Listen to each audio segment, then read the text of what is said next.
All the links to the original posts are given in the description. So now let's head straight to the video. My wife and I had a dangerous tree removed from in front of our neighbor's house. Now they're excluding us and our kids from neighborhood events. How can I navigate this? A little less than a year ago, the city finally removed a tree in front of our neighbor's house after years of us requesting they do so. The issue is that our neighbors, who we previously had a great relationship with, now hate us. I mean hate us. They are also the most active house in the neighborhood. They host lots of BBQs, dinners, holiday events, etc., none of which we have been invited to since the tree came down.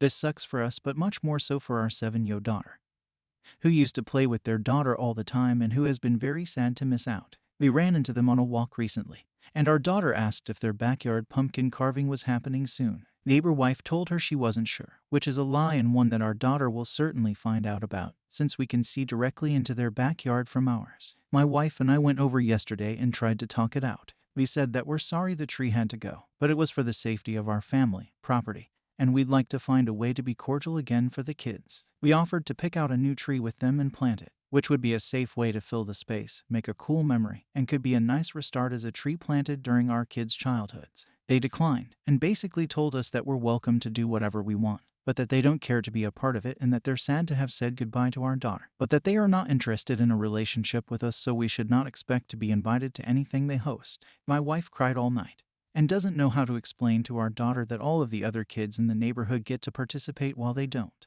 I'm wondering if I should try one more conversation, or if we should just accept being excluded. Any advice welcome. TLDR, we had city remove a dangerous tree. Now our neighbors are treating our family like pariahs. Now let's move on to story 2. I am noticing things around the house. My GF denies involvement. I have had a few things happen around the recently that seem odd. The only person in my house other than my daughter would be my girlfriend. We have been together a bit over 3 years. Bit of backstory. My GF is jealous of the attention my daughter gets. Keep in mind she is only here every other week. Usually when my daughter is here, my GF doesn't actually come by. Maybe 2 nights those weeks at most. She is usually here every day the week my daughter isn't here. GF has a son as well. Should also mention my GF is super self-conscious about my kid's mom. You'll always have that connection with her, but doesn't consider what I am going through with her mother, or what was going in before, or even during our relationship.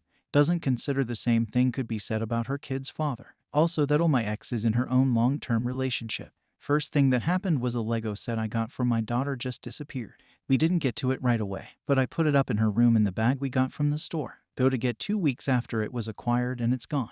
Bag is still in the location where I left it. The second thing, shoes were brought over from my daughter's mother's place. She wore a different set of shoes the next day. However, the following day the shoes were missing. Fast forward 2 months and I am going through my closet looking for something unrelated. I pick up a random shoebox to move it and it's heavy. Thinking it's weird, I open it up and guess what? The missing shoes were inside. Third thing that happened. I had an old friend follow me about 6 months back on a social media platform. I follow back, but we never actually talked. No posts were liked, etc. About a month or 2 later I notice what appears to me being blocked by this person. It's whatever and I move on. Fast forward to today. I go into my profile's block list and there they are. In all of these instances, since she is the only one at the house outside of my daughter, I ask her about it. I don't accuse, I just ask. The first 2 she said no, so I just accept her answer. However, she did get defensive. Maybe it was my daughter. The Lego set is still missing. Now when I notice the person blocked, I asked about it. No one has access to my socials unless they have my phone or a PC of mine. I'm only hang out with my GF, daughter, and parents. So in my eyes she is the only logical conclusion. However, when I asked I didn't cast blame. Simple question, not a you did this. She got defensive, accused me of blaming her, left, and basically broke up with me over text. First 2 incidents weren't brought up when I asked about the third.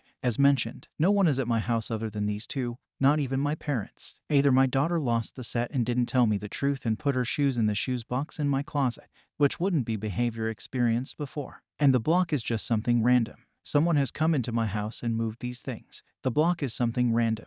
Or it was my GF. If more information is needed, let me know. I am looking for outside perspectives, as my thinking often coming to the conclusion these were my GFs doing. TLDR, daughter's things go missing. Only person outside of my daughter says it wasn't them. A third thing comes up, I ask and get dumped. Is my logic off for thinking who could have done these things? Now let's move on to the third and last story of the video. Me and my boyfriend had a huge fight and now I'm confused. So long story short, me and my boyfriend just had a miscarriage on a Saturday. I had a lot of bleeding and I'm 5 weeks along.